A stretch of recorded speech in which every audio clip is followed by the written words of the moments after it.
Hola chicos, en este vídeo vamos a ver la solución del ejercicio B2 de la EBAU de Madrid del modelo orientativo. Este ejercicio vale 2,5 puntos.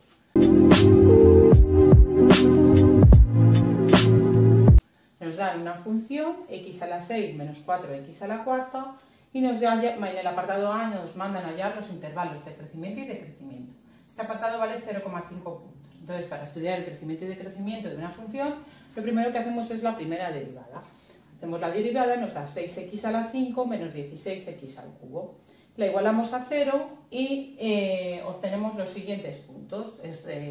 Las raíces serían x0 y x igual, despejando aquí, sería x cuadrado 16 sextos, 8 tercios, x igual a más menos raíz de 8 tercios, más menos, sacando el 2 fuera de la raíz, 2 raíz de 2 partido 3. Estas serían las dos raíces, más menos estas dos raíces. Entonces, ponemos estos tres puntos en la recta, menos 2 raíz de 2 partido 3, el 0, ¿vale? Que lo teníamos como solución triple, y 2 raíz de 2 partido 3. El menos 2 raíz de 2 partido 3 es más o menos menos 1,6 y el 2 raíz de 2 partido 3, 1,6. Entonces vamos a ver, a estudiar el signo de la primera derivada, porque siempre los intervalos de crecimiento y decrecimiento se estudian con el signo de la primera derivada. Entonces, para estudiar el signo, estos tres puntos nos delimitan la recta real en 4 intervalos, desde menos infinito a menos 2 raíz de 2 partido 3, desde menos 2 raíz de 2 partido 3 a 0, de 0 a 2 raíz de 2 partido 3 y de 2 raíz de 2 partido 3 a infinito, ¿vale? Entonces vamos a ir probando números de estos intervalos para ver qué ocurre qué signo tiene la primera derivada en esos intervalos.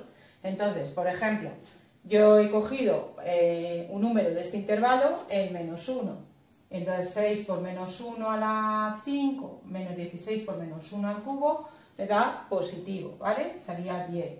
Un número en este otro intervalo, el menos 2, 6 por menos 2 a la 5 menos 16 por menos 2 al cubo, pues nos da negativo. Si probamos con un número entre 0 y 2 raíz de 2 partido 3, es decir, con el 1 sería 6 por 1 menos 16 menos 10, negativo. Y si probamos con un número de esta zona, sería por ejemplo el 2, pues sería 2 a la 5 por 6 menos 16 por 2 al cubo, nos da positivo.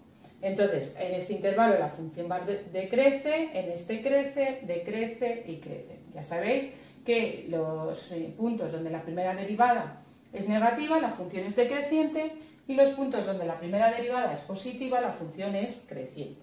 Luego la función es decreciente, donde tenemos aquí el menos será desde menos infinito a menos 2 raíz de 2 partido 3, unión de 0 a 2 raíz de 2 partido 3. Y la función será creciente de menos 2 raíz de 2 partido 3, 0, unión 2 raíz de 2 partido 3, infinito. ¿Vale? Estos serán los intervalos de crecimiento y decrecimiento. En el apartado B nos preguntan que hallemos los máximos y los mínimos locales y determinar si son esos máximos o mínimos son también o no globales. ¿Vale? Tenemos aquí el dibujo que hemos hecho antes. Entonces vemos que en el menos 2 raíz de 2 partido 3 y el 2 raíz de 2 partido 3 la función pasa de decreciente a creciente. Lo mismo en el 2 raíz de 2 partido 3, de decreciente a creciente. Pues entonces, en estos dos puntos, en menos 2 raíz de 2 partido 3 y 2 raíz de 2 partido 3, habrá mínimos locales, ¿vale? Porque el mínimo relativo o local es cuando la función pasa de decreciente a creciente, en este caso, en estos dos casos.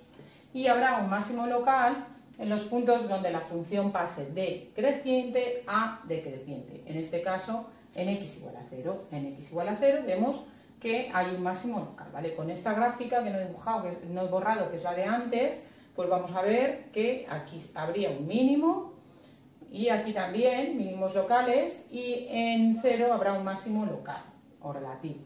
Entonces nos preguntan si estos los locales están claros, ¿vale? Según este dibujo están claros. Nos preguntan también si son globales estos máximos. Entonces, como tenemos que la función es continua y derivable, ¿vale? Porque es un polinomio, vamos a ver lo que pasa a la izquierda en el menos infinito y en el infinito.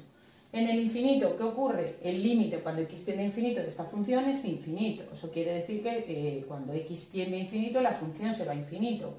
y cuando x tiende a menos infinito, la función también se va a infinito, ¿vale? Esto es lo que ocurre en el infinito y en el menos infinito. Luego hay valores muy altos, luego no tiene máximos globales, ¿vale? Porque la función por la izquierda y por la derecha se va al infinito, luego no tiene un máximo global. Este máximo en x igual a 0 es un máximo local, pero no va a ser global, porque la función en el menos infinito y en el infinito, la función tiende a infinito. En cambio, no hay ningún punto en el que tienda a menos infinito. Luego, este mínimo local es mínimo global, porque no va a haber ningún punto más pequeño que este mínimo local, ¿vale? Si nos pidieran las coordenadas de estos máximos y estos mínimos, en este caso no nos lo piden, pero si no, pues lo que tendríamos que hacer es sustituir la x en la función que nos dan, ¿vale? Entonces ahí hallaríamos las coordenadas del máximo y de los mínimos locales, sustituyendo la x en la función. En el apartado C nos mandan calcular el área de la región acotada limitada por el eje y igual a 0 y la gráfica de la función, ¿vale? El eje y igual a 0 es el eje x. Entonces, para ver entre qué números tenemos que integrar, lo que hacemos es hallar los puntos de corte con el eje x.